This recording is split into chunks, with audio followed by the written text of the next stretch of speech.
Ravi office से कुछ late घर आया। इस कारण वो नैना को लेकर टेंशन में था।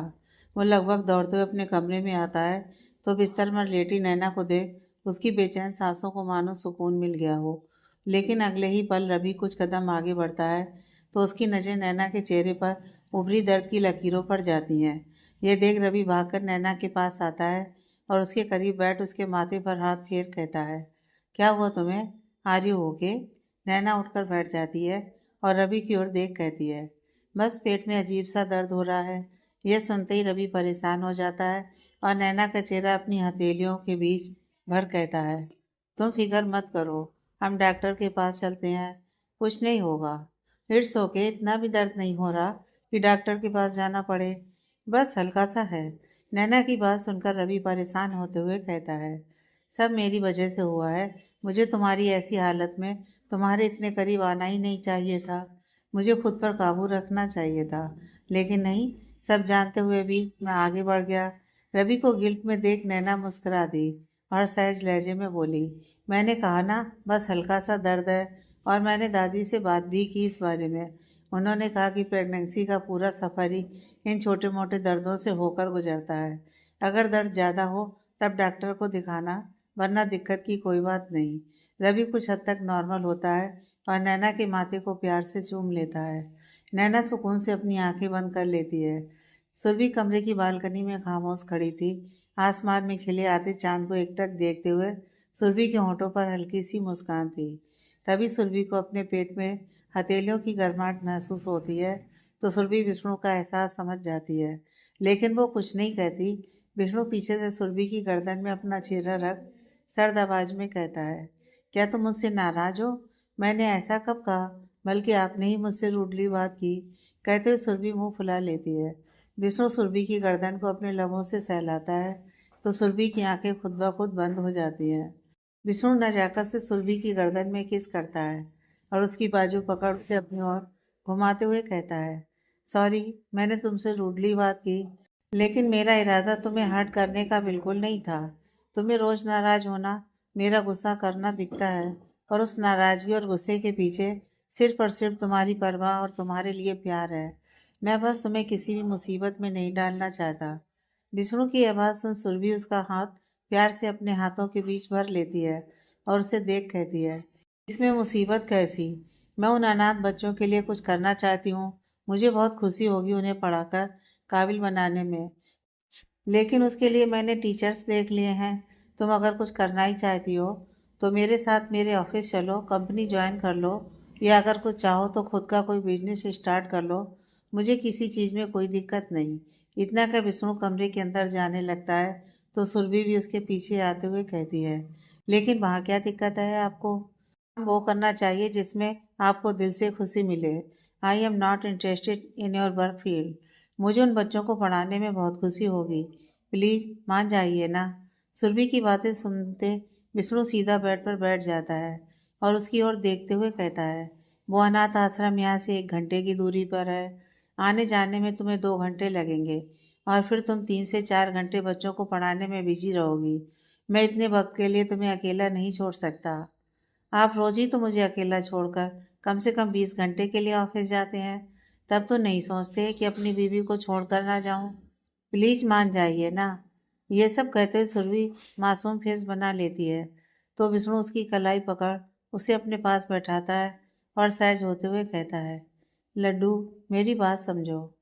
मैं तुम्हें घर पर छोड़कर जाता हूँ, इसलिए मुझे टेंशन नहीं रहती तुम्हारी सेफ्टी की। और तुम जिद क्यों कर रही हो? तुमने देखा था ना कि उस प्रतीक मेहरा ने तुम्हें कैसे किडनैप कर लिया था। मैं दोबारा कोई रिस्क नहीं लेना चाहता। दुश्मनों की कमी नहीं है सुरभि, सब घात लगाए बैठे हैं। मैं कोई चांस नहीं लूँगा। इतना क्या विष्णु अपनी बात खत्म करता है और सुरभि को अपने सीने में छुपाए हुए लेट जाता है। सुरभि विष्णु के सीने में छुपे हुए मासूमियत से कहती है, लोगों के डर से ज़िंदगी जीना तो नहीं छोड़ सकते ना। और आपको मेरी सेफ्टी की इतनी फिक्र है तो मैं 2 गार्ड्स हमेशा अपने साथ रखूँगी जो मुझे प्रोटेक्ट करेंगे। लेकिन मैं ऐसे घर में बंद नहीं रहना चाहती। प्लीज़ मुझे मेरी खुशी दे दीजिए पतिदेव।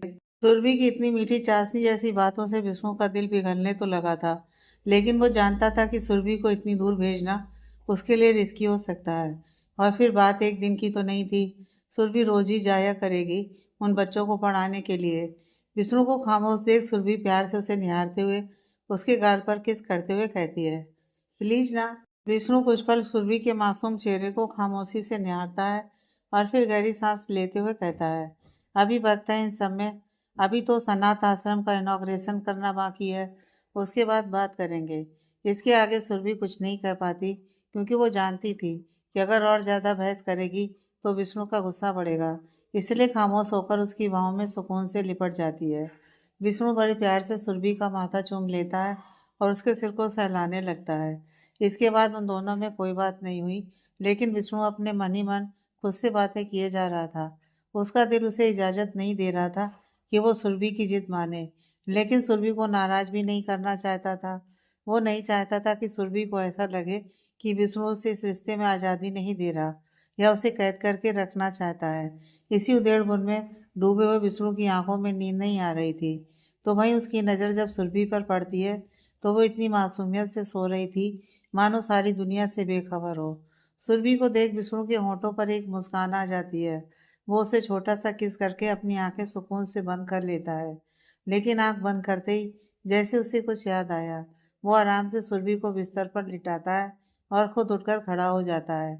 विष्णु अपना मोबाइल उठा किसी का नंबर डायल करता है, लेकिन फ़ोन नॉट रीचेबल आ रहा था। यह देख विष्णु मन में सोचते हुए कहता है, यह हर्ष कहाँ चला गया? ऐसा पहली बार हुआ है कि मुझे बिना बताए गायब हुआ है। कॉल कर कर के थक चुका हूँ, लेकिन उसका फ़ोन ही नहीं लग रहा। आखिर बात क्या है? विष्णु परेशान होते हुए सोफे पर बैठ जाता है और अपनी आंखें बंद कर लेता है।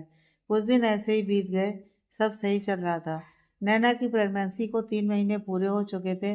रवि खुद से भी ज़्यादा उसकी परवाह करता था, हर पल उसका ख्याल रखता था। तो वहीं सुरभि भी उस अनाथ आश्रम के बच्चों को पढ़ाने के लिए काफ़ी ज़्यादा एक्साइटेड थी। आज इनॉग्रेशन का दिन था, सब लोग तैयार होकर पहुंच चुके थे। शहर की जानी मानी हस्तियां उस इनॉग्रेशन में शामिल होने के लिए आई थीं। मीडिया पर्सन भी उस आश्रम के बारे में न्यूज़ चाहते थे, इसलिए उस इनॉग्रेशन में शामिल हुए थे। अनाथ बच्चों की कुछ छोटी मोटी परफॉर्मेंस चल रही थी। सब लोग उन बच्चों का हौसला बढ़ा रहे थे।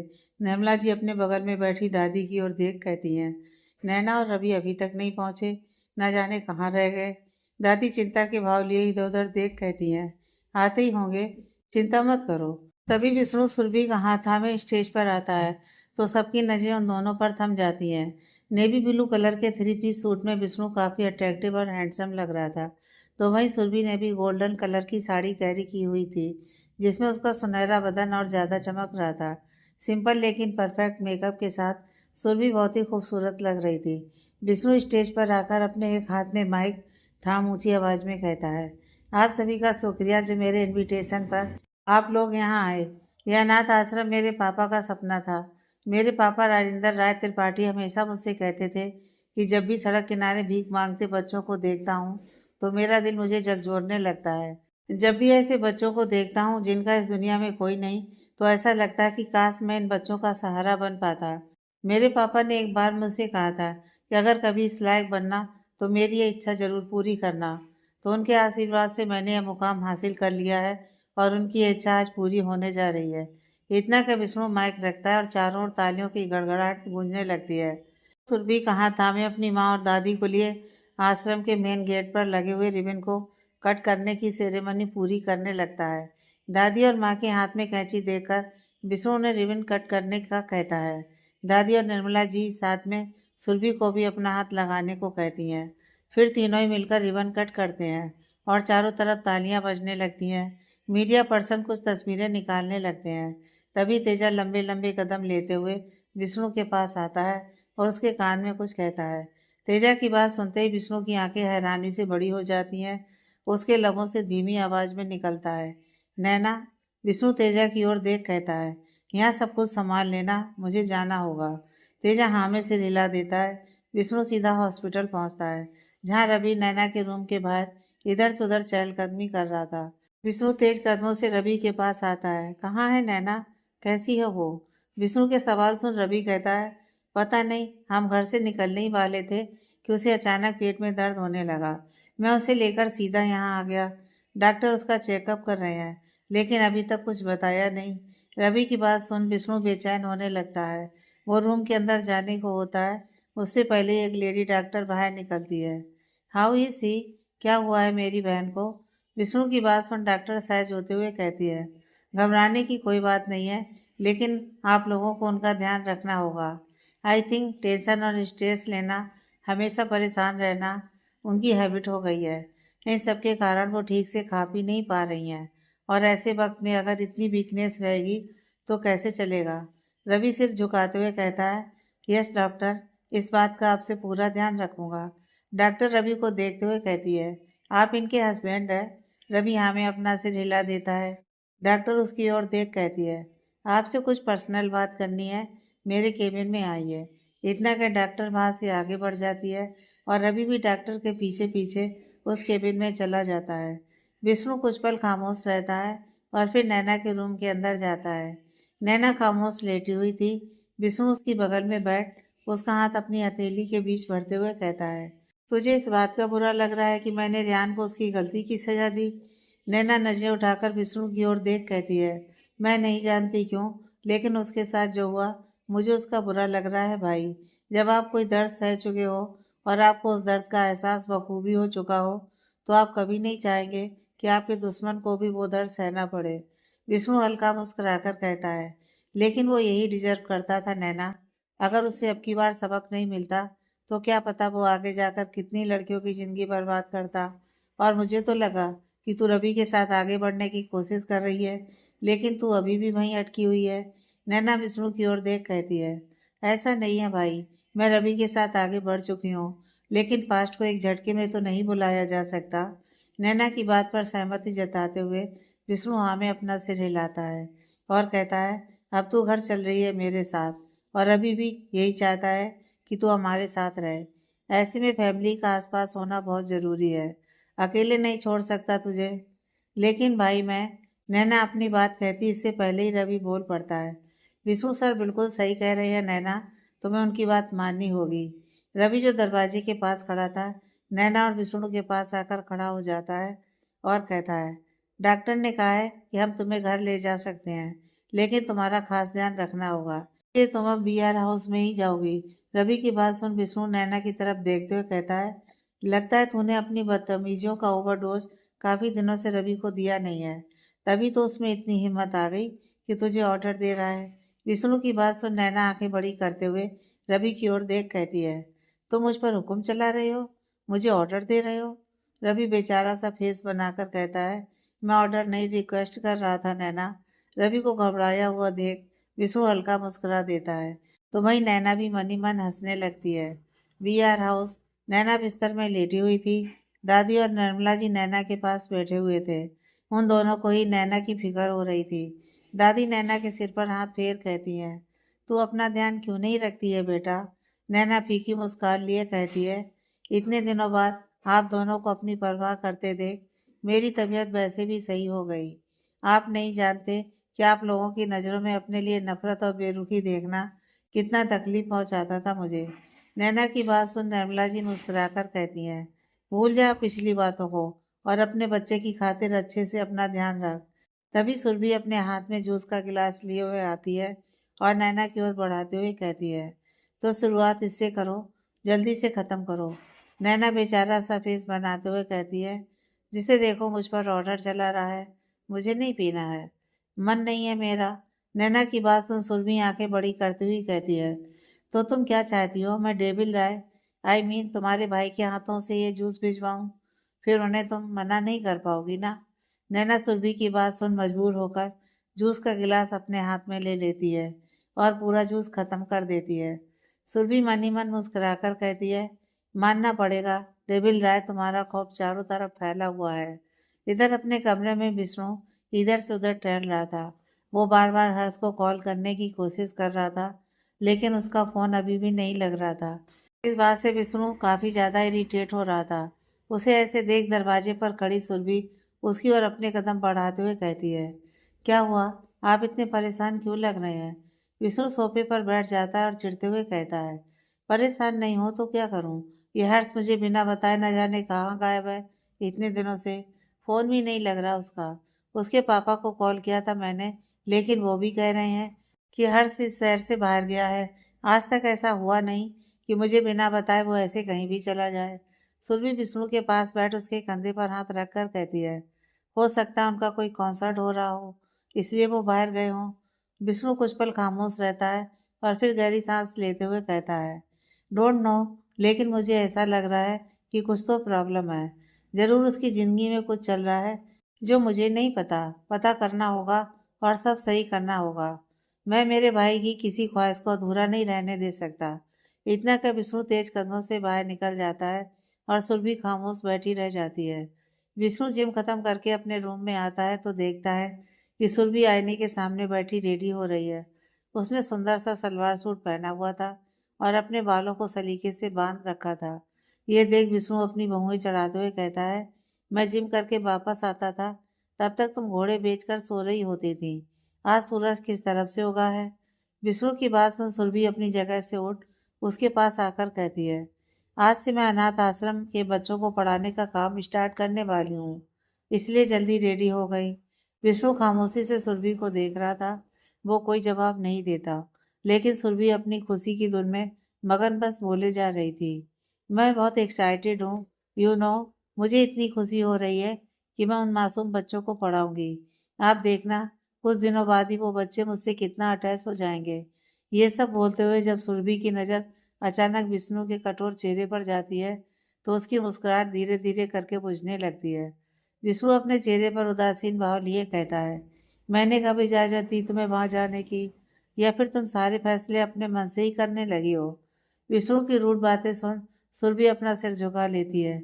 वो कुछ कहती नहीं, लेकिन उसके मुरझाए चेहरे को इस वक्त कोई भी पढ़ सकता था और विष्णु से भी उसकी उदासी कहाँ छुपने वाली थी।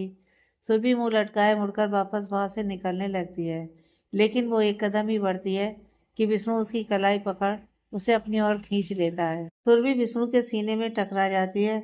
उसके सिल्की बाल विष्णु के सीने से लेकर उसके चेहरे तक में बिखर जाते हैं। विष्णु सुरभि की जुल्फों को किनारे करते हुए उसके मायूस चेहरे को देख कहता है, बहुत जिद्दी हो, अच्छे से जानती हो कि मैं तुम्हें सैड नहीं कर सकता, मेरे प्यार का फायदा उठा रही हो। सुरभि अपनी बड़ी बड़ी कजरारी आंखों से विष्णु की आंखों में देखने लग जाती है, तो विष्णु उसकी निगाहों में उलझते हुए कुछ पल उसे ऐसे ही निहारता रहता है। विष्णु सुरभि के चेहरे की ओर झुकते हुए हल्के से उसके होंठ के किनारे पर किस कर लेता है और उसके होंठों को अपने अंगूठे से रब करते हुए कहता है, अच्छा ठीक है, मान ली तुम्हारी जिद, दे दी इजाजत तुम्हें अपने उन बच्चों को पढ़ाने की। यह सुनते ही सुरभि का मुरझाया हुआ चेहरा अचानक खिल उठा। वो आंखें बड़ी करते हुए कहती है, सच्ची? सुरभि के खिले हुए होंठ देख विष्णु को जैसे एक सुकून सा मिल गया हो। वो भी हल्का मुस्कुरा देता है और अपनी पलकें झपकाकर हाँ में सिर हिला देता है। यह देख सुरभि विष्णु के गले में अपनी बाहें डालते हुए कसकर उसके सीने से लग जाती है। Thank you, thank you so much पतिदेव।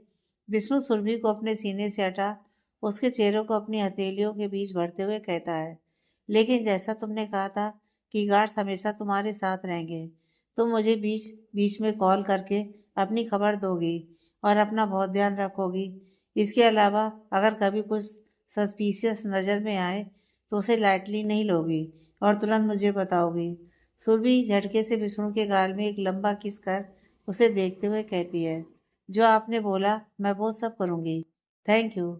सुरभि पीछे हटने लगती है, लेकिन विष्णु उसकी कमर में इतने जोर से हाथ कसे हुए था कि सुरभि हिल भी नहीं पा रही थी। सुरभि आंखें बड़ी करते हुए कहती है, अब छोड़िए मुझे। विष्णु अपने होठों को अपने दांत तले दबाते हुए कहता है, तुम्हारी इतनी बड़ी बात मानी है मैंने, तो बदले में कुछ तो इनाम दे दो। विष्णु की बात सुन सुरभि हल्का मुस्कुरा देती है और फिर अपने पैरों को उठा विष्णु के लबों तक पहुंचते हुए अपने ओठ उसके होठों पर रख देती है। विष्णु सुरभि की पतली नाजुक कमर को अपनी गर्म हथेलियों से सहला रहा था और सुरभि अपने सुर्ख मुलायम होठों के बीच विष्णु के होठों को दबाए हुए बड़े प्यार से उसे किस कर रही थी। कुछ देर तक एक दूसरे में दोनों ही खोए हुए थे। तभी विष्णु का फोन बजता है तो दोनों ही एक दूसरे के एहसासों से अलग हो जाते हैं। सुरभि विष्णु की ओर देख कहती है, मैं जा रही हूँ, मुझे ब्रेकफास्ट बनाना है और फिर जल्दी से निकलना है, बाय। इतना कर सुरभि विष्णु का जवाब सुने बिना ही वहां से भाग जाती है और विष्णु अपना फोन अपने हाथ में लिए हुए सुरभि को कुछ पल देखता रहता है। विष्णु का फोन दोबारा रिंग होता है तो विष्णु अपने ख्यालों से बाहर आते हुए कॉल रिसीव करता है। दूसरी ओर की आवाज़ सुन विष्णु के होंठों पर एक मुस्कान आ जाती है। वो सर्द आवाज में कहता है, आई एम कमिंग। तो भाई सुरभि जल्दी जल्दी सबका ब्रेकफास्ट बनाती है, क्योंकि जब से सुरभि इस घर में आई थी लगभग सभी को उसके हाथ का बना खाना बहुत पसंद आता था। उसकी कुकिंग स्किल काफ़ी अच्छी थी और सुरभि को भी अच्छा लगता था कि सब उसका बनाया खाना इतने चाव से खाते हैं। इसलिए वो अपनी यह जिम्मेदारी बखूबी निभाती थी। इधर नैना अपने कमरे में बैठी हुई थी। दादी ने उसे अच्छी अच्छी किताबें पढ़ने की सलाह दी थी इस टाइम पर, इसलिए वो अपने हाथ में एक स्पिरिचुअल बुक लिए बड़े ध्यान से उसे पढ़ रही थी। तभी उसका मोबाइल रिंग होता है। नैना बुक से अपना ध्यान हटा मोबाइल को हाथ में लेती है और कान से लगा हेलो कहती है। कैसी हो नैना? ये आवाज़ सुन नैना मुंह से कोड़ते हुए कहती है, कौन बोल रहा है? वाह, इतनी जल्दी मेरी आवाज़ भी भूल गई। बड़ा जल्दी मूव ऑन कर गई तुम तो। खैर, मैंने अपने बच्चे का हाल जानने के लिए कॉल किया था। 3 महीने हो चुके हैं।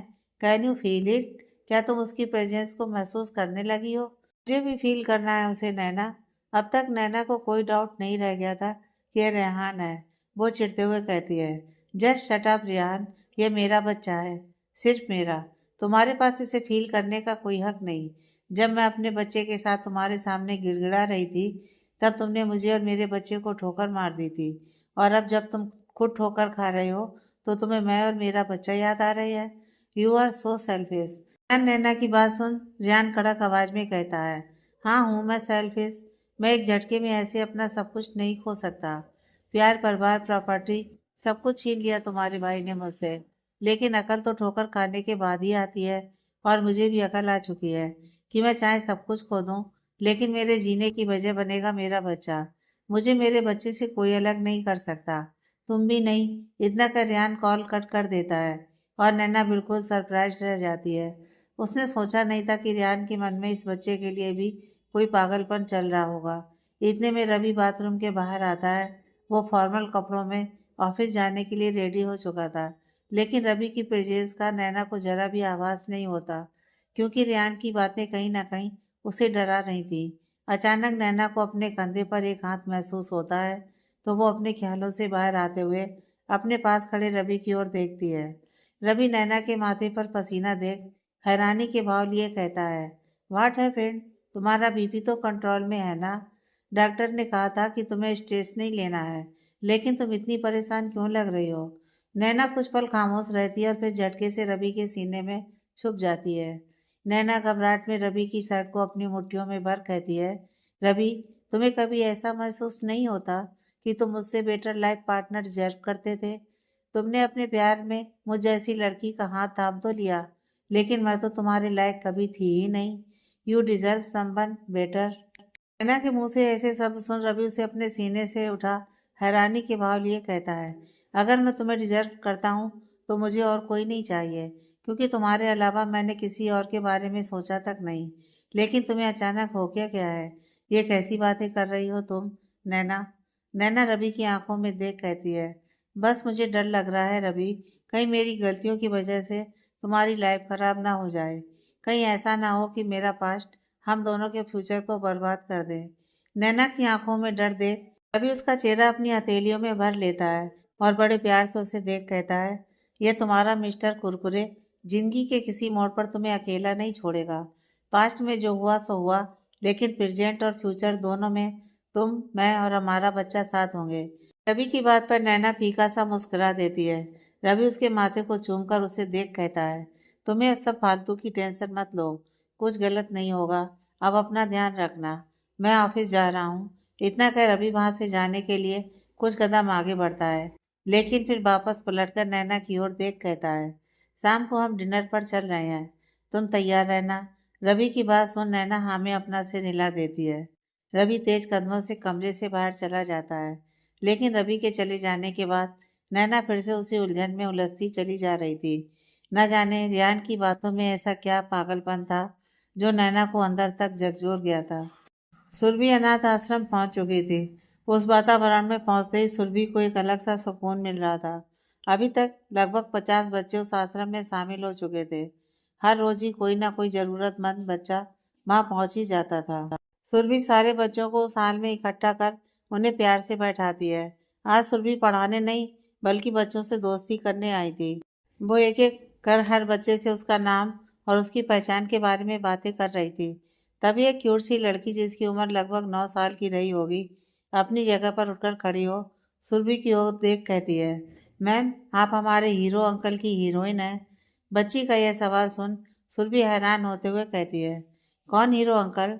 तभी एक दूसरा बच्चा जिसकी उम्र लगभग 12 बरस की रही होगी सुरभि के सामने खड़ा हो कहता है, भाई जो सच में हमारे हीरो हैं विष्णु अंकल। यह सुन सुरभि मुस्कुराते हुए कहती है, हाँ बच्चों, आपके जो हीरो अंकल हैं मैं उनकी लाइफ पार्टनर हूँ। मैं उनकी वाइफ हूँ। तभी एक बच्ची उठकर सुरभि की ओर देख कहती है, मैम आप भी अंकल की तरह बहुत स्वीट और अच्छी हो। थैंक यू बेटा। उन बच्चों की क्यूट और मासूम बातों से सुरभि को बहुत खुशी हो रही थी। वो अपने मन में कहती है, thank you Devil Rai, thank you so much for everything. I am proud to be your wife. दूसरी ओर विष्णु की कार सीधा एक कंपनी के बाहर जाकर रुकती है जहाँ बड़े बड़े अक्षरों में लिखा हुआ था, फ्रेंडशिप इंडिया। विष्णु अपनी कार में बैठे हुए कुछ पल उस बिल्डिंग को देखता रह जाता है। तभी तेजा कार से उतरता है और विष्णु की तरफ का गेट खोलता है। विष्णु कार से उतर अपने ब्लेजर की बटन को बंद करते हुए आगे बढ़ता है। तभी एक दूसरी कार भी आकर रुकती है जिसमें से रवि और कुछ गार्ड्स बाहर निकलते हैं। विष्णु अपने कदम आगे बढ़ाते हुए अपनी आंखों में लगे ब्लैक गॉगल को उतार अपनी पॉकेट में लटका लेता है।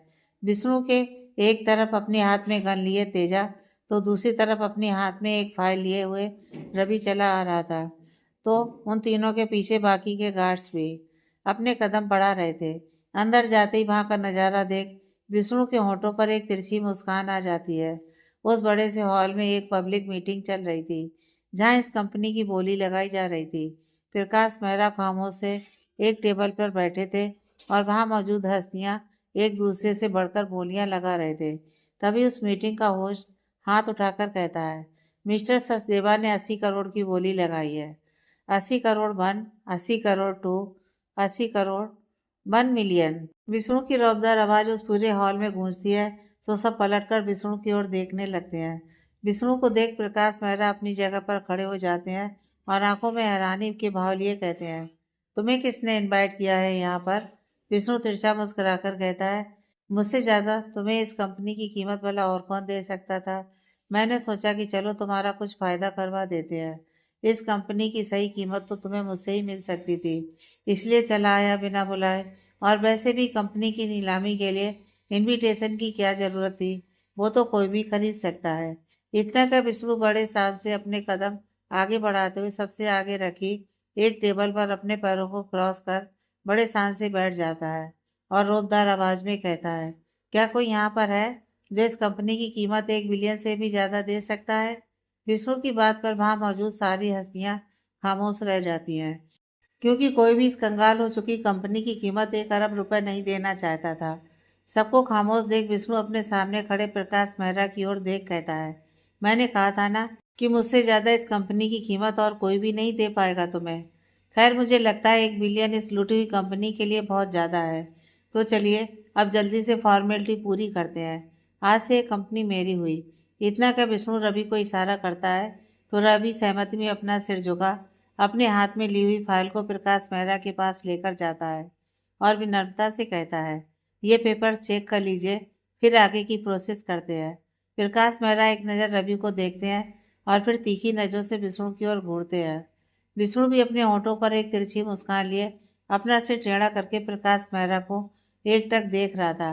तभी प्रकाश मेहरा अपने हाथ में माइक लेकर तेज आवाज में कहता है, मैं अपनी कंपनी 1 मिलियन में नहीं बल्कि 80 करोड़ रुपए में मिस्टर सचदेवा जी को सोल्ड करता हूँ। इस अनाउंसमेंट के बाद प्रकाश मेहरा अपने होठों पर जीत भरी मुस्कान लिए विष्णु की ओर देखने लगते हैं तो वहीं विष्णु के चेहरे पर भी गुस्से की लकीरें साफ दिखने लगी थी, लेकिन वो अपने हाथों की मुट्ठियां बांध अपने गुस्से को पीकर शांत बैठा रह गया। प्रकाश मेहरा की बात सुन वहां मौजूद कुछ लोग आपस में कानाफूसी करने लगे थे। किसी को ये बात समझ में नहीं आ रही थी कि विष्णु जैसी बड़ी हस्ती के 1 अरब रुपए को ठुकराकर प्रकाश मेहरा मिस्टर सचदेवा को अपनी कंपनी 80 करोड़ रुपए में क्यों बेच रहे हैं। प्रकाश मेहरा मिस्टर सचदेवा की तरफ बढ़ उनसे हाथ मिलाते हैं और मुस्कुराकर कहते हैं, डील डन। आइए सारी प्रक्रिया स्टार्ट करते हैं। मिस्टर सचदेवा भी खुशी खुशी प्रकाश मेहरा के साथ इस डील को आगे बढ़ाते हुए उन्हें पैसे सौंपकर उस कंपनी के पेपर्स हाथ में लेते हैं और सारी लीगल फॉर्मेलिटी तुरंत पूरी करते हैं। विष्णु अपनी ठुड्डी को अपनी उंगली से सहलाते हुए खामोशी से प्रकाश मेहरा और मिस्टर सचदेवा की ओर देख रहा था। तभी मिस्टर सचदेवा टेबल से एक पीस मिठाई का टुकड़ा उठा प्रकाश मेहरा की ओर बढ़ाते हुए कहते हैं, कांग्रेचुलेसन मिस्टर मेहरा, आपको आपकी कंपनी का सही दाम मिल गया और मुझे ये कंपनी मिल गई। लीजिए, मुंह मीठा कीजिए। प्रकाश मेहरा मुस्कुराकर जैसे ही मिठाई खाने के लिए अपना मुंह खोलते हैं, मिस्टर सचदेवा अपना हाथ पीछे खींच लेते हैं। ये देख प्रकाश मेहरा कुछ हैरान से रह जाते हैं। मिस्टर सचदेवा अपने कदम पीछे खींचते हुए सीधा जाकर विष्णु के सामने खड़े हो जाते हैं और उसकी तरफ मिठाई का टुकड़ा बढ़ाते हुए कहते हैं, सर ये लीजिए, मुंह मीठा कीजिए। हमारा प्लान सक्सेसफुल रहा। मिठाई का वो टुकड़ा विष्णु मिस्टर सचदेवा के मुंह की तरफ ले जाकर उन्हें खिलाते हुए कहता है, मिठाई खाने के हकदार तो आप हैं मिस्टर सचदेवा। आखिर 20 करोड़ का नुकसान होने से बचा लिया आपने। कहाँ तो मिस्टर मेहरा को 1 अरब देने जा रहा था और कहाँ आपने 80 करोड़ में डील डन कर दी। मिस्टर सचदेवा खुश होते हुए कहते हैं, thank you sir. Mister Sachdeva file उठा विष्णु की ओर बढ़ाते हुए कहते हैं, सर ये लीजिए सारे डॉक्यूमेंट्स, आज से ये कंपनी आपकी हुई। रवि आगे बढ़कर विष्णु की तरफ से उन पेपर्स को अपने हाथ में ले लेता है। यह सब देखकर प्रकाश मेहरा की हैरानी का ठिकाना ना रहा। वो आश्चर्य के भाव लिए मिस्टर सचदेवा की ओर देखकर कहते हैं, ये क्या कर रहे हैं आप? मैंने अपनी कंपनी आपको बेची है, आप विष्णु राय को ये कंपनी क्यों सौंप रहे हैं? मिस्टर सचदेवा प्रकाश मेहरा की ओर देखकर कहते हैं, ये जो 80 करोड़ मैंने आपको दिए हैं, ये भी बीआर सर ने ही तो दिए हैं। मैं उन्हीं की तरफ से ये कंपनी खरीदने आया था और मैं ही नहीं, यहाँ मौजूद लगभग आधे से ज्यादा लोग उन्हीं के कहने पर आपकी कंपनी के लिए बोली लगा रहे थे। आप चाहे किसी के साथ भी डील डन करते, कंपनी खरीदने वाले वीआर सर ही थे। यह सब सुन प्रकाश मेहरा बिल्कुल हैरान रह गए। उनके पैरों के नीचे से मानो किसी ने जमीन खींच ली हो। प्रकाश मेहरा को हक्का बक्का देख विष्णु मुस्कुराते हुए उनके पास आता और कहता है, यह कंपनी तो पहले से ही आधी मेरी थी और अब से पूरी मेरी हुई। इतना कह विष्णु अपनी पॉकेट से अपना चश्मा निकाल आंखों में लगाता है और अपने ब्लेजर को सही करते हुए तेज कदमों से वहां से निकल जाता है। विष्णु के जाने के साथ ही वहां मौजूद सभी लोग तितर बितर हो जाते हैं। प्रकाश मेहरा अपने होश में आते हुए जल्दी से पैसों से भरे बैग को अपने हाथ में उठा लेते हैं और वहां से निकल जाते हैं। विष्णु अपनी कार के पास जाकर अपनी कमर पर हाथ रखे हुए कुछ सोचता है और फिर तेजा की ओर देख कहता है, पैसे छीन लेना और उसे पता भी ना चले कि उसके साथ क्या हुआ। तेजा हाँ में अपना सिर हिला देता है। विष्णु अपनी कार में बैठता है और अभी भी विष्णु के साथ बैठ जाता है। ड्राइवर कार को आगे बढ़ा देता है और तेजा दूसरी कार में कुछ गार्ड्स के साथ विष्णु द्वारा बताए गए काम को अंजाम देने के लिए निकल जाता है। तो वहीं सुरभि अपना आज का काम खत्म कर घर आ चुकी थी। आज उसके दिल में एक अलग सा सुकून और एक अनमोल खुशी थी जो वो शब्दों में बयान नहीं कर सकती थी। दूसरी ओर हर्ष का इतने दिनों से कुछ अता पता नहीं था। इस बात से न जाने क्यों रीना को उसकी चिंता हो रही थी। शायद दोस्ती के नाते या फिर कुछ ऐसे जज्बात थे जिन्हें रीना समझ नहीं पा रही थी। शायद उसका दिल उसे ये बात समझा रहा था कि वो हर्ष को पसंद करने लगी है, लेकिन दिमाग उसे किसी पर भरोसा करने की इजाजत नहीं दे रहा था, क्योंकि पास्ट में एक बार ऑलरेडी उसका भरोसा टूट चुका था। ऊपर से हर्ष ने रीना से दोस्ती करने के लिए और उसके करीब आने के लिए पहली सीढ़ी झूठ की बुनियाद पर रखी थी। उसने रीना से अपनी असली पहचान छुपाई थी। उससे झूठ बोला था कि वो बीआर हाउस में मैं छोटी सी नौकरी करता है, जबकि सच्चाई तो यह थी कि हर्ष एक सिंगर था जो बड़े बड़े कॉन्सर्ट में गाना गाकर अच्छा खासा नाम और पैसा कमा रहा था। ऊपर से उसके पापा एक बहुत बड़े बिजनेसमैन थे, जिस कारण हर्ष काफी अमीर था। रीना ऑफिस से निकलकर अपने घर जाने के लिए एक टैक्सी में बैठती है। रीना अपने मोबाइल में बिजी हो जाती है, लेकिन कुछ देर के बाद जब उसकी नज़र उन रास्तों पर पड़ती है जहाँ तेज स्पीड में टैक्सी दौड़ रही थी, तो उसके होश उड़ जाते हैं। वो घबराते हुए कहती है, ये कौन से रास्ते से लेकर जा रहे हैं आप मुझे? गाड़ी रोकिए वरना मैं चिल्लाऊंगी। टैक्सी ड्राइवर, जिसने अपने मुंह में मास्क लगाया हुआ था, कड़क टोन में कहता है, शॉर्टकट है मैडम, आगे आपकी मंजिल आपका इंतजार कर रही है। उस टैक्सी ड्राइवर की अजीब सी बात सुन रीना चिल्लाते हुए कहती है, मैं कह रही हूँ गाड़ी रोको। वरना मैं पुलिस को फ़ोन कर रही हूँ। टैक्सी ड्राइवर कोई रिस्पॉन्स नहीं देता तो रीना जल्दी से अपने मोबाइल से कॉल करने की कोशिश करती है। लेकिन इससे पहले कि वो नंबर डायल करती, टैक्सी ड्राइवर अपना हाथ पीछे करते हुए रीना का मोबाइल छीन लेता है। रीना बहुत ज़्यादा घबरा जाती है। वो गाड़ी के दरवाजे पर अपनी हथेलियों से वार करते हुए चीखने लगती है। लेकिन गाड़ी की स्पीड बहुत ही ज़्यादा थी और गाड़ी सुनसान इलाके में दौड़ रही थी। अगले ही पल गाड़ी झटके से रुकती है तो रीना खुद को संभालते हुए हड़बड़ाकर चारों ओर देखती है। वो जगह काफी सुनसान सी लग रही थी। रीना कुछ समझ नहीं पाती। उससे पहले ही टैक्सी ड्राइवर बाहर निकल रीना की कलाई पकड़ उसे बाहर खींचता है। छोड़ो मुझे, कौन हो तुम? रीना बहुत ज्यादा डरी हुई थी, लेकिन वो टैक्सी ड्राइवर रीना को खींचते हुए आगे बढ़ जाता है।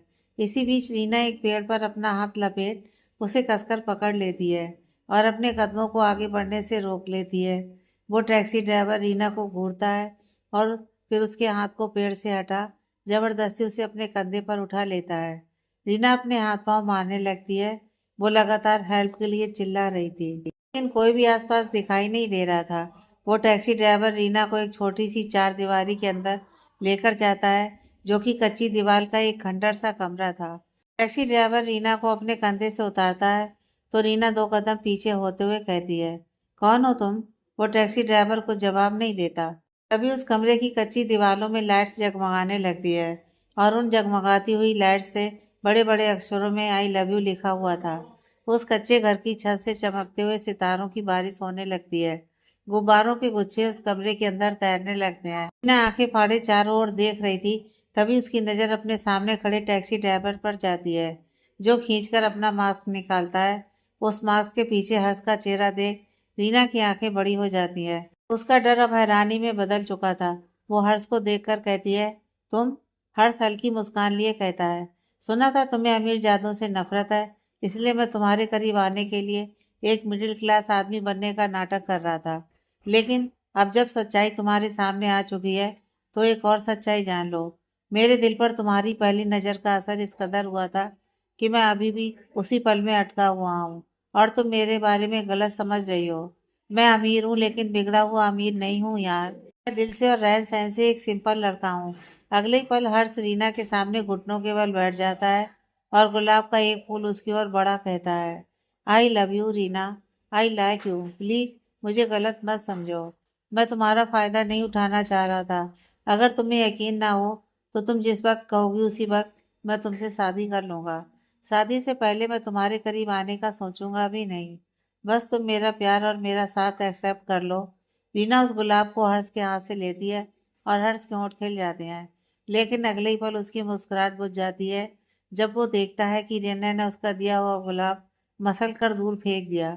रीना हर्ष को अपनी उंगली दिखाते हुए कहती है, देखो हर्ष, जो बातें तुमने अभी अभी मुझसे कही वो बातें मैं पहले भी किसी के मुंह से सुन चुकी हूँ।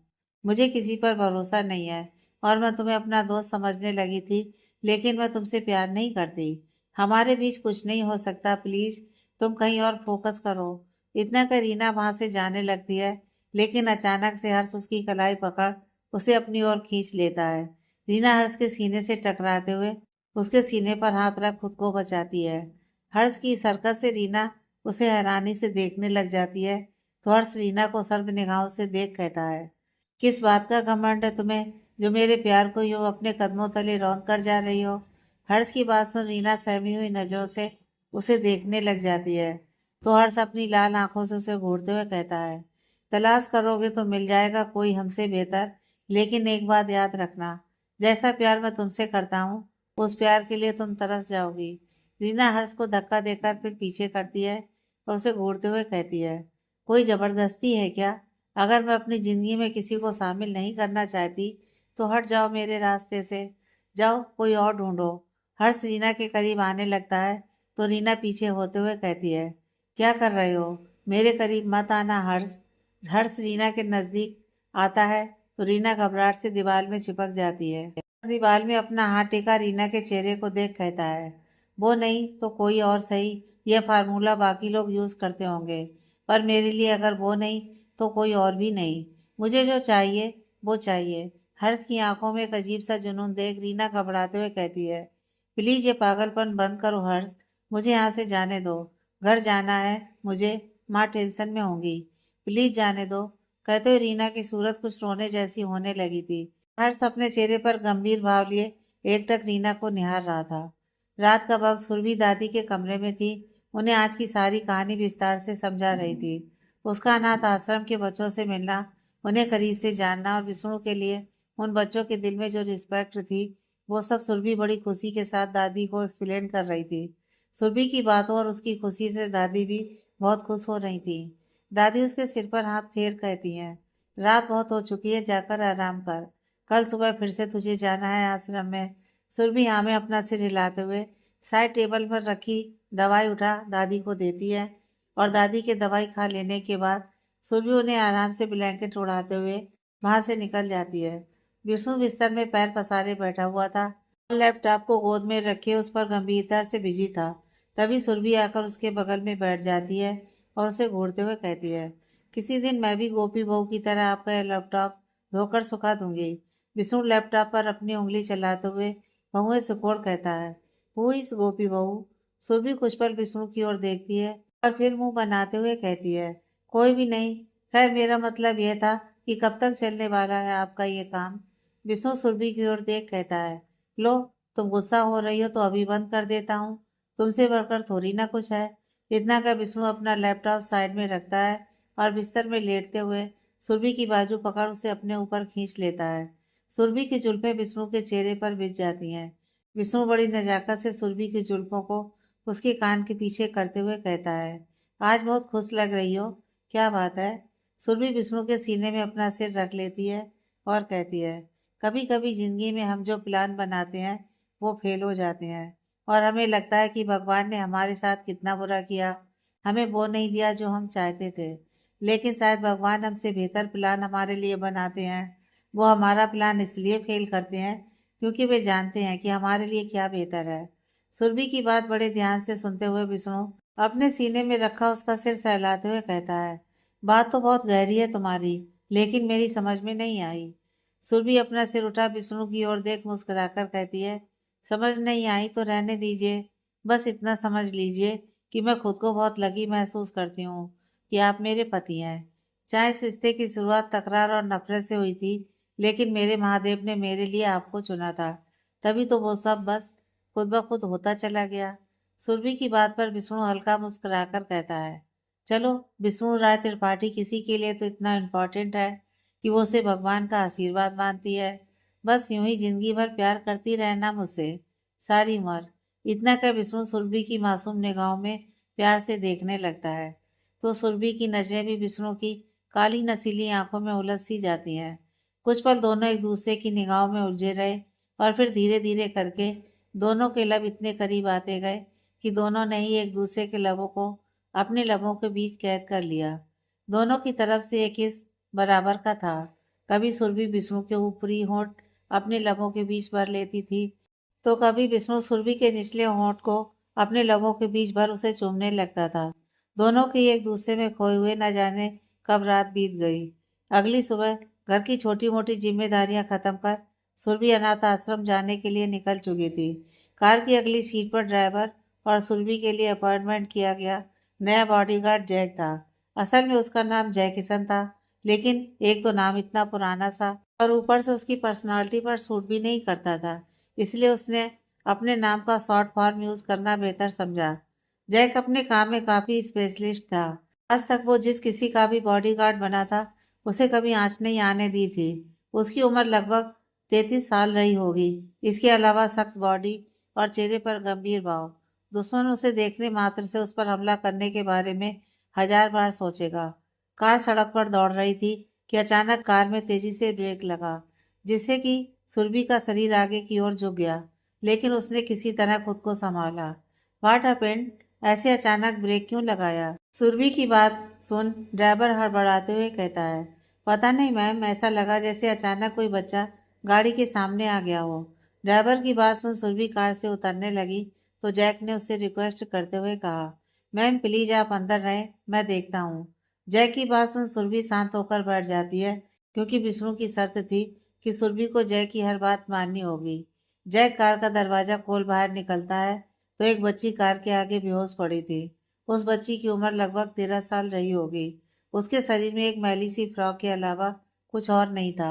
जैक उस बच्ची को उठाने की कोशिश कर ही रहा था कि सुरभि से रहा नहीं जाता और वो अपनी कार से उतर जल्दी से बाहर निकलती है। सुरभि जब उस बेहोश बच्ची को देखती है तो हैरान होते हुए जैक की ओर देख कहती है, जैक, क्या हमारी गाड़ी से ठोकर लगी इस बच्ची को? नो मैम, आई थिंक कि डर की वजह से बच्ची बेहोश हो गई है। इसके शरीर में चोट के निशान कहीं भी नहीं दिख रहे हैं। जैक की बात सुन सुरभि जल्दी से कार से पानी की बोतल निकालकर उस बच्ची के चेहरे पर पानी की बूंदें छिड़कती है, लेकिन बच्ची कुछ रिएक्ट नहीं करती। सुरभि परेशान होते हुए जैक से कहती है, हम इसे डॉक्टर के पास लेकर चलते हैं, कहीं इसे कुछ ना हो जाए। जैक बच्ची को गोद में उठा पिछली सीट पर लेटा देता है। सुरभि भी उस बच्ची के पास बैठ जाती है। जैक अगली सीट पर बैठ कहता है, मैम, एक बार मुझे बॉस से बात करनी होगी। ये किसी की चाल भी हो सकती है। सुरभि गुस्से में कहती है, कैसी बातें कर रहे हो जैक? देख नहीं रहे हो बच्ची की हालत कितनी खराब है? पहले हम हॉस्पिटल जा रहे हैं, उसके बाद मैं खुद तुम्हारे बॉस से बात कर लूंगी। Don't worry. सुरभि के ऑर्डर पर जैक कुछ नहीं कह पाता। थोड़ी देर में कार एक हॉस्पिटल के बाहर रुकती है। जैक उस बच्ची को गोद में उठा अंदर की ओर जाता है, लेकिन वो सुरभि से रिक्वेस्ट करता है कि सुरभि कार के अंदर ही इंतजार करे। लेकिन सुरभि जैक की बात नहीं मानती। वो भी उसके पीछे पीछे चल देती है। जैक उस बच्ची को वार्ड में एडमिट करवाकर बाहर इंतजार करने लगता है। तो वहीं सुरभि भी बेचैनी से इधर उधर टहलने लगती है। कुछ ही देर बाद डॉक्टर बाहर आते हैं तो सुरभि उससे बच्ची की हालत के बारे में पूछती है। बच्ची ठीक है, लेकिन ऐसा लगता है कि काफी दिनों से उसने कुछ खाया नहीं। शौक और वीकनेस दोनों वजह हो सकती है उसके बेहोश होने के पीछे। डॉक्टर की बात सुन सुरभि कहती है, मैं बच्ची से मिल सकती हूँ? डॉक्टर हाँ में अपना सिर हिला कहती है, ऑफ कोर्स। सुरभि सीधा उस कमरे के अंदर जाती है जहाँ बच्ची को रखा गया था। बच्ची बेड पर आंखें बंद किए हुए मासूमियत से लेटी थी। तभी उसके सिर पर एक हाथ महसूस होता है तो बच्ची अपनी टिमटिमाती हुई नजरों से सुरभि की ओर देखने लग जाती है। बेटा, आप ठीक हो? सुरभि का सवाल सुन बच्ची यहाँ में अपना सिर हिला देती है। सुरभि उस बच्ची के सिर पर हाथ फेरते हुए कहती है, बेटा, आपका नाम क्या है? बच्ची मासूमियत के साथ कहती है, मेरी माँ मुझे शिवानी कहती थी। शिवानी की बात सुन सुरभि उसकी ओर प्यार से देख कहती है, तुम्हारी माँ अब कहाँ है? मर गई। इतना कह शिवानी रोने लग जाती है। सुरभि उसे गले से लगा लेती है। बच्ची रोते हुए कहती है, कुछ दिन पहले तक मैं और माँ फुटपाथ पर रहकर भीख मांगते थे, लेकिन 2 दिन पहले ही अचानक मेरी माँ की मौत हो गई। मैं अकेली रह गई। मैं 2 दिन से कुछ खाया भी नहीं। शिवानी जोर जोर से रोने लग जाती है। शिवानी का दर्द देख सुरभि भी अपने आंसू रोक नहीं पाती। वो उसे अपने गले से लगा लेती है। जैक सारी फॉर्मेलिटी पूरी करने में लग जाता है। सुरभि शिवानी को अपने साथ लेकर बाहर आती है और उसे कार में बैठाती है। लेकिन जैसे ही सुरभि खुद कार में बैठने लगती है, एक छोटी बच्ची भागते हुए आती है और सुरभि के पैरों से लिपट जाती है। लगभग 3-4 साल की वो बच्ची अपना सिर उठा सुरभि की ओर देख कहती है, अम्मा, आप आ गए। उस बच्ची की सरकत से सुरभि की भौहें आपस में जुड़ जाती हैं। वो हैरान होकर उस बच्ची की ओर देखती है। वो बच्ची अपनी मासूम नजरों से सुरभि की ओर देख रही थी। उसकी काली काली टिमटिमाती आंखें सुरभि के होठों पर एक मुस्कान ले आई। वो उस बच्ची को गोद में उठा प्यार से उसे किस करती है और कहती है, बेटा, मैं आपकी मम्मा नहीं हूँ। आप किसके साथ आए हो यहाँ पर? सुरभि की बात सुन बच्ची उदास चेहरा बना लेती है और उंगली से इशारा करती है जहाँ कुछ कदम दूर एक आदमी खड़ा था जिसने ग्रे कलर का 3 पीस सूट पहना हुआ था। उसने अपने कान में अपना मोबाइल लगा रखा था और बात करने में बिजी था। उस इंसान का चेहरा दिखाई नहीं दे रहा था क्योंकि उसने इस तरफ अपनी पीठ की हुई थी। उस आदमी को फोन में बिजी देख सुरभि चिढ़ते हुए कहती है, कैसे कैसे लोग हैं, इतनी छोटी बच्ची को अकेला छोड़कर फोन में बातें कर रहे हैं। हद होती है लापरवाही की। अगले ही पल सुरभि उस मासूम बच्ची की ओर देख कहती है, यह आपके पापा हैं? बच्ची मासूमियत से हाँ में अपना सिर हिला देती है। सुरभि उस बच्ची को लेकर उस इंसान की तरफ बढ़ने लगती है। तब तक जैक आकर उसे रोक लेता है और कहता है, मैम, सारी फॉर्मेलिटी हो चुकी हैं, हमें निकलना चाहिए। सुरभि हाँ में अपना सिर हिला कहती है, इस बच्ची को उसके पापा के पास छोड़कर आती हूँ। इतने छोटे बच्चों को लोग कैसे अकेला छोड़ देते हैं? सुरभि की बात सुनकर जैक कहता है, दीजिए, मैं छोड़कर आता हूँ, आप प्लीज गाड़ी में बैठिए। सुरभि उस बच्ची को जैक की गोद में देते हुए अपनी कार की तरफ बढ़ जाती है। जैक उस इंसान के पास पहुंचकर उस बच्ची को उसकी गोद में देते हुए कहता है, अगर बच्चों का ध्यान रखना नहीं आता तो पैदा क्यों करते हो। जय की बात पर उस इंसान की भौहें तन जाती हैं। वो दांत पीसते हुए कुछ कहने को होता है कि तभी वो बच्ची उस इंसान को मासूमियत से देख कहती है, डैड मैंने मम्मा को देखा। उस बच्चे की बात सुन वो इंसान बिल्कुल सौंग रह जाता है। वो हैरान और चारों ओर देखने लगता है। तब तक जैक वहां से अपनी कार की ओर जा चुका था। वो इंसान उस बच्ची को अपनी गोद में उठा प्यार से कहता है, अंशु वो मम्मा नहीं है, आपको पता है ना, मम्मा जरूरी मिशन के लिए बहुत दूर गई हैं। अंशु मासूम फेस बना कहती है, नो डैडी वो मम्मा ही थी, आप देखो वहां पर। अंशु का इशारा पाकर वो इंसान नजरें घुमाकर उस कार की ओर देखने लगता है जिसमें सुरभि बैठी थी। उस इंसान की नजरें सुरभि पर थमी ही थी कि कार का शीशा पैक हो चुका था। लेकिन सुरभि की एक झलक उस इंसान को बेचैन कर गई। उसकी आंखों में आश्चर्य के भाव थे तो होंठ जैसे कुछ कहना चाह रहे थे। शायद सुरभि को आवाज देकर उसे रोकना चाह रहे थे, लेकिन लफ्ज थे जो हलक में अटक से गए थे। बहुत कोशिश के बाद भी वो उस इंसान के लबों से कोई शब्द न निकला। वो बस एकटक उस कार को देखता रह गया। उसकी नजरों में एक दर्द सा उभर आया था जो नमी बनकर बह निकला। लेकिन अपनी बेटी के सामने खुद को कमजोर नहीं दिखाना चाहता था, इसलिए होठों पर एक झूठी मुस्कान बिखेरे हुए कहता है, वो आपकी मम्मा नहीं है अंशु। लेकिन डैडी, अंशु कुछ कहना चाह रही थी, लेकिन वो इंसान उसकी बात सुने बिना उसे लेकर वहां से आगे बढ़ जाता है। एक कमरा जहाँ मध्यम सी रोशनी बिखरी हुई थी, लेकिन अचानक ही लंबे लंबे कदमों से एक आदमी कमरे के अंदर आता है और स्विच पर हाथ रखता है, जिससे कि पूरे कमरे में चकाचौंध रोशनी हो जाती है। इस रोशनी से बिस्तर में आंख बंद करके लेटा हर्ष हड़बड़ाकर उठता है और चारों ओर देखने लग जाता है। लेकिन जब उसकी नजरें अपने सामने खड़े विष्णु पर पड़ती हैं तो वो मुंह बना कहता है, तू है। मुझे लगा मेरी अंधेरी जिंदगी में अचानक आंखों को चौंधिया देने वाली रोशनी कहाँ से आ गई। विष्णु खामोश खड़ा तीखी नजरों से हर्ष को देख रहा था।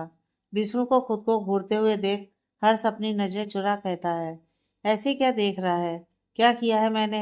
विष्णु हर्ष के पास आकर उसका गला दबाते हुए उसे बिस्तर में दबोच लेता है और कहता है, साले इतने दिनों से कॉल करके थक गया हूँ, तेरी इतनी हिम्मत कि तू मुझे इग्नोर करेगा। भाई छोड़ यार, जान लेगा क्या मेरी। अच्छा सॉरी यार। हर्ष की बात सुन विष्णु उसका गला छोड़ता है, उसके बिस्तर में बैठ जाता है। हर्ष लंबी लंबी सांस लेने लगता है तो विष्णु उसे घूरते हुए कहता है, कौन है वो लड़की जो तुझे परेशान कर रही है। हर्ष आंखें बड़ी करते हुए कहता है, तुझे कैसे पता। तेरी हालत देखकर सब पता चल रहा है, क्योंकि जब सुरभि से मुझे प्यार हुआ था तब मेरी हालत भी ऐसी ही थी। विष्णु की बात सुन हर्ष मुंह बनाते हुए कहता है, जाने दे यार, तू मेरे झमेलों से दूर रह। इतनी मुश्किल से तेरी लाइफ में पहली बार सब सही हुआ है। मैं नहीं चाहता कि तू अब किसी भी तरह के पंगों में फंसे मेरी वजह से। हर्ष की बात सुन विष्णु कुछ पल उसे खामोश रहकर देखता है और फिर एक गहरी सांस लेकर कहता है, मैंने भी तुझे यही कहा था कि तुझे मेरी कसम है, तू सुरभि से मेरे अतीत की सच्चाई नहीं कहेगा। फिर भी तूने मेरी कसम की परवाह किए बिना सुरभि को सच्चाई बताई और मेरी जिंदगी में सब कुछ सही किया। अब जब तुझे मेरी जरूरत है तो मैं क्यों पीछे हटूंगा। अब तुझे मेरी कसम है, फटाफट से बता कौन लड़की है जो तुझे पसंद आई है। हर्ष कुछ नहीं कहता, वो विष्णु से अपनी नजर चुराने लगता है तो विष्णु उसका थोपड़ा पकड़ अपनी तरफ घुमाकर कहता है, अगर तूने अभी के अभी मुझे सारी सच्चाई नहीं बताई तो मुझसे बुरा कोई नहीं होगा, खून कर दूंगा मैं तेरा। हर्ष मुंह बनाते हुए कहता है, वो वो सुरभि भाभी की सहेली, वो मनन की बहन रीना। हर्ष की बात सुनकर विष्णु से कुछ पल अजीब निगाहों से देखता है। हर्ष भी हिम्मत जुटाकर विष्णु की तरफ देखने लगता है और कहता है, अब क्या हुआ, सैप सूंघ गया क्या तुझको। अब लेक्चर मत देना कि इस दुनिया में तुझे वही लड़की मिली थी, क्योंकि ऐसे तो मैं भी तुझे कह सकता हूँ कि तुझे उसी लड़की से प्यार क्यों हुआ जो एक्सीडेंट के केस के सिलसिले में तुझे जेल भिजवाना चाह रही थी। हर्ष की बात सुन विष्णु अपनी भौहें चढ़ाते हुए कहता है, ठीक है, कोई सवाल नहीं कर रहा हूँ, बस एक वादा करूंगा तुझसे कि तू जो चाहता है वही होगा। तू उस लड़की को अपनी लाइफ में लाना चाहता है तो उसे आना ही होगा। हर्ष का मुंह बन जाता है, वो बिस्तर से उठता है और अपने कमरे में बनी खिड़की के पास जाकर खड़ा हो जाता है। हर्ष मायूसी के साथ कहता है, पता नहीं ये कैसे पॉसिबल होगा यार, मैंने उसे प्रपोज किया पर उसने मेरा प्यार ठुकरा दिया। उसने कहा कि वो मुझे पसंद नहीं करती। क्या करूं? कुछ समझ में नहीं आ रहा है। कैसे उसे यकीन दिलाऊं अपने प्यार पर? विष्णु हर्ष के पास आकर खड़ा हो जाता है और उसके कंधे पर हाथ रखकर कहता है, मैं नहीं जानता तू क्या करेगा और क्या नहीं। तुझे जो करना है कर, लेकिन मैं तुझसे वादा करता हूँ कि जब वक्त आएगा तो वो लड़की तेरी लाइफ में जरूर होगी, चाहे कुछ भी करना पड़े। लेकिन विष्णु राय त्रिपाठी अपना वादा हर हाल में निभाएगा। विष्णु की बातों को सुन हर्ष उसे सवालिया निगाहों से देखने लग जाता है। हर्ष की नजरों में सवाल देख विष्णु उसके बदले में हल्की स्माइल करता है और वहां से निकल जाता है। दूसरी ओर इंदौर की बड़ी सी हॉस्पिटल में एक पेशेंट की हार्ट सर्जरी होनी थी। सभी डॉक्टर सर्जरी की तैयारी में लगे हुए थे। तभी नर्स आकर बाकी के डॉक्टर्स को कहती है, डॉक्टर एडी आ चुके हैं, सर्जरी जल्दी ही स्टार्ट होगी। तभी ओटी का दरवाजा खोल अपने आधे चेहरे पर मास्क लगाए हुए और साथ में डॉक्टर की ड्रेस पहने एक आदमी अंदर आता है। वो नर्स के हाथ से अपने ग्लव्स लेकर अपने हाथों में पहनता है और बाकी टीम की ओर देख कहता है, ready? Yes doctor, we are ready. इतना कह बाकी के डॉक्टर भी एडी के साथ सर्जरी करने में हेल्प करने लगते हैं। कुछ देर के बाद एडी ओटी से बाहर निकलता है और सीधा अपने केबिन में जाकर बैठ जाता है। एडी अपने मास्क को निकालता है और साथ में अपने ग्लव्स भी। तभी एक आवाज वहां गूंजती है, डॉक्टर अभिमन्यु धनराज। अभिमन्यु पलटकर पीछे देखता है तो एक सीनियर डॉक्टर वहां खड़े थे। यह देख अभिमन्यु उन्हें अंदर आने के लिए कहता है। वो सीनियर डॉक्टर आकर अभिमन्यु के सामने की चेयर पर बैठ जाते हैं और मुस्कुराते हुए कहते हैं, डॉक्टर एडी, जिस काम के लिए आपको मुंबई से यहाँ इंदौर स्पेशली बुलाया गया था, फाइनली वो काम सफल हुआ। यह डिफिकल्ट हार्ट सर्जरी केवल आप ही कर सकते थे। और देखिए पेशेंट बिल्कुल ठीक है। सर्जरी सक्सेसफुल हुई। सीनियर डॉक्टर की बात सुन अभिमन्यु मुस्कुराते हुए, डॉक्टर का तो काम होता है पेशेंट की जान बचाना, और जब मेरे हाथों से कोई सर्जरी सक्सेसफुल होती है या किसी की जान बचती है तो मुझे बहुत खुशी होती है, क्योंकि किसी अपने को खो देने का दर्द सहना कितना मुश्किल है यह मुझसे बेहतर कौन समझ सकता है। ये कहते हुए अभिमन्यु के होंठों पर उदासी और आंखों में दर्द उभर आया था। लेकिन जब उसे रियलाइज होता है कि उसका दर्द किसी और के सामने बाहर ना आ जाए तो वो खुद को सहजकर मुस्कुराते हुए कहता है, एनीवे डॉक्टर, मुझे आज ही मुंबई निकलना होगा। बहुत अच्छा लगा यहाँ आकर किसी की जान बचाने में। सीनियर डॉक्टर अपनी जगह से उठ अभिमन्यु से हाथ मिलाते हैं और वहां से निकल जाते हैं। अभिमन्यु कुछ पल खामोश रहता है और फिर अपनी आंखें बंद कर लेता है। आंखें बंद करते ही उसकी आंखों में वो दृश्य तैर जाता है जब उसकी बेटी ने उसे सुरभि की ओर इशारा करके कहा था, डैडी मैंने मम्मा को देखा। और अभिमन्यु की आंखों में सुरभि की वो एक झलक तैर गई जब उसने उसे कार के अंदर बैठे हुए देखा था। सुरभि की झलक को याद कर अभिमन्यु झट से अपनी आंखें खोलता है। उसके माथे में पसीने की बूंदें उभर आई थी, जिन्हें पहुंचते हुए वो खुद से कहता है, ये कैसे हो सकता है? मैंने सच में उसे देखा या फिर ये मेरा कोई वहम था? अभिमन्यु किसी को कॉल कर कहता है, वेदांत हॉस्पिटल के बाहर की कल सुबह 11 बजे की सीसीटीवी फुटेज मुझे चाहिए, जितनी जल्दी हो सके। इतना का अभिमन्यु कॉल कट कर देता है और उसकी नज़रों में कुछ अजीब से भाव उभर आते हैं, जिन्हें समझना अभी मुश्किल था। नैना बहुत ज़्यादा घबराई हुई थी, उसकी आंखों से आंसू निकल रहे थे। वो अपनी हथेलियों को लगातार एक दूसरे में मसल रही थी। कुछ दूर पर बैठा रवि बड़े गौर से नैना की हर हरकत को देख रहा था।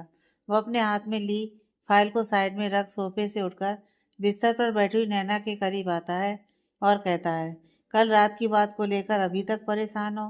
नैना सहमी हुई निगाहों से रवि को देखने लगती है और कहती है, क्या करूं? मैंने कभी सोचा नहीं था कि मेरा किसी से प्यार करना मेरी पूरी जिंदगी को बर्बाद करके रख देगा। देखो ना, पहले तो रियान ने मेरे साथ प्यार का नाटक करके मुझे बीच मझधार में छोड़ दिया। अब जब इतनी मुश्किल से मैंने आगे बढ़ने का फैसला किया है तो वो मुझे आगे भी नहीं बढ़ने दे रहा। वो क्यों हर कदम पर मेरा पीछा कर रहा है? मुझे बहुत डर लग रहा है रवि। नैना रवि के सीने में छुप जाती है। रवि उसके सिर को सहलाते हुए कहता है, मेरे होते हुए तुम्हें टेंशन लेने की जरूरत नहीं है नैना। मैं तुम्हें और हमारे बच्चे को कुछ नहीं होने दूंगा। नैना कुछ नहीं कहती है, वो बस रवि के सीने से दुबकी रह जाती है। कल रात की यादें उसके जहन में तैरने लग जाती हैं। फ्लैशबैक।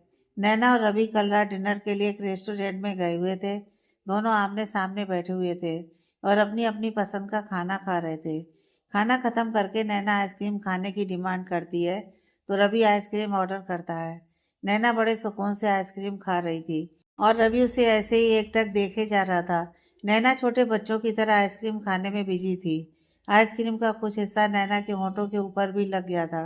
यह देख रवि टिश्यू पेपर उठा बड़े प्यार से नैना के होंठों को साफ करता है।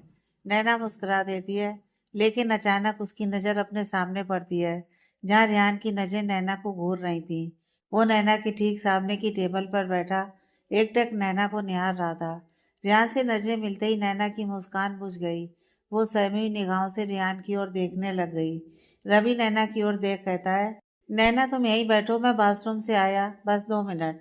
नैना कोई जवाब नहीं देती, क्योंकि वो अपने डर में इस कदर खो गई थी कि शायद उसने सुना भी नहीं कि रवि ने क्या कहा। रवि नैना पर गौर किए बिना बाथरूम की ओर बढ़ जाता है। रवि जैसे ही उठकर आगे बढ़ता है, रेहान तुरंत आकर नैना के सामने बैठ जाता है। यह देख नैना घबरा जाती है। वो चारों ओर निगाहें दौड़ा रवि को तलाशने लगती है। इतने में रेहान नैना के हाथ में अपना हाथ रख कहता है, उस नौकर के साथ प्यार का नाटक करके किसे बेवकूफ़ बनाना चाहती हो नैना? खुद को, मुझे, या फिर अपने सो कॉल्ड हस्बैंड को? जबकि मेरे साथ साथ तुम भी ये बात अच्छे से जानती हो कि तुम मुझसे प्यार नहीं करती। नैना अपना हाथ छोड़ा डरते हुए कहती है, देखो रियान, एक ही बात को बार बार मत दोहराओ। मैंने तुमसे कहा ना कि मैं आगे बढ़ना चाहती हूँ। हमारे बीच जो था वो भूल जाओ, क्योंकि मैं भूल चुकी हूँ। तुमने मेरे साथ जो किया, मैंने उसके लिए तुम्हें माफ़ कर दिया रियान। मुझे तुमसे कोई शिकायत नहीं है। अब प्लीज़ खुद भी मूव ऑन कर जाओ और मुझे भी करने दो। रेहान तीखी नज़रों से नैना को देख कहता है, जब इंसान किसी को खो देता है तभी उसे रियलाइज़ होता है कि जिसे उसने खो दिया उसकी क्या वैल्यू थी लाइफ में। अब मुझे भी अब जाकर रियलाइज़ हो रहा है कि मैंने तुम्हारे साथ बहुत गलत किया। लेकिन नैना, हर गलती को सुधारा जा सकता है। अगर उस गलती का पछतावा करके इंसान उसे सुधारना चाह रहा है तो एक मौका तो मिलना चाहिए ना। नैना कुछ कहने को होती है, लेकिन रेहान उसकी बात को तवज्जो न देते हुए बोल पड़ता है, जो मैंने खो दिया वो मेरा था। तुम और ये बच्चा दोनों मेरे हो। मैं तुम दोनों को हासिल करके रहूंगा, चाहे मुझे कुछ भी करना पड़े। रेहान की धमकियों से नैना के मन में एक अनजाना सा डर बढ़ने लगा था। वो सहमी हुई निगाहों से रेहान की ओर देख रही थी। तभी कोई पीछे से रेहान का कॉलर पकड़ उसे उसकी जगह से उठाता है। नैना रवि को देखती है तो परेशान होने लगती है। वो नहीं चाहती थी कि रेहान और रवि का आमना सामना हो और कोई भी तमाशा हो, लेकिन जिसका डर था वही हुआ। रवि रेहान का कॉलर पकड़ उसे अपने सामने करते हुए कहता है, बहुत हो गया तेरा। आइंदा मेरी वाइफ के सामने भी आया या उसे तंग किया तो जान से मार दूंगा तुझे। रेहान तिरछी मुस्कान लिए रवि को देख कहता है, कौन सी वाइफ? जो तुझसे प्यार तक नहीं करती, जो तुझे सिर्फ इसलिए अपना पति मान रही है क्योंकि तूने उस पर इतना बड़ा एहसान किया है। असल में वो मुझसे प्यार करती थी, करती है, और उसके दिल में हमेशा मैं ही रहूंगा। इतना सुनते ही रवि अपने गुस्से को काबू नहीं कर पाता और जोर का पंच रेहान के थोपड़े पर जमा देता है, जिससे कि रेहान खुद को संभाल नहीं पाता और उसी टेबल पर गिर जाता है जहाँ नैना बैठी थी। रेहान के गिरने से टेबल का सारा सामान और बर्तन जमीन पर बिखर कर टूट जाते हैं। यह देख आसपास लोगों की नजरें नैना, रेहान और रवि पर ठहर जाती हैं। रेहान खुद को संभाल कर उठता है और इससे पहले कि रवि को समझ पाता, रेहान उसके मुंह पर जोर से वार करता है। रवि 2 कदम पीछे हो जाता है। रवि को लड़खड़ाता देख नैना भागकर उसके पास आती है और उसकी बाजू पकड़ उसे संभालते हुए कहती है, रवि प्लीज चलो यहाँ से। रेहान नैना को रवि के करीब देखता है तो उसका गुस्सा बढ़ने लगता है। वो रवि की ओर बढ़ता है तो रवि भी नैना से अपनी बाजू छोड़ा रेहान की ओर बढ़ जाता है। दोनों ही अपने कदम आगे बढ़ा एक दूसरे तक पहुंचते हैं और गुस्से में एक दूसरे का गला पकड़ लेते हैं। रेस्टोरेंट का मैनेजर और बाकी का स्टाफ उन दोनों को रोकने की कोशिश करते हैं, लेकिन दोनों ही अपने गुस्से में इस कदर खोए हुए थे कि कोई भी उन्हें इस वक्त रोक नहीं पा रहा था। कभी रेहान रवि पर वार करता तो कभी रवि रेहान पर वार करता। वहां खड़े लोग उन दोनों का झगड़ा देख रहे थे। नैना से रहा नहीं जाता, वो उन दोनों के बीच आ जाती है। दोनों के हाथ एक दूसरे पर वार करने के लिए उठे ही थे कि नैना को बीच में देख दोनों खुद को रोक लेते हैं, क्योंकि दोनों ही नहीं चाहते थे कि उनकी वजह से नैना को कोई चोट लगे। नैना एक नज़र रेहान को घूरती है और फिर रवि की बाजू पकड़ उसे खींचते हुए रेहान से कुछ दूर कर कहती है, क्या तमाशा है ये रवि?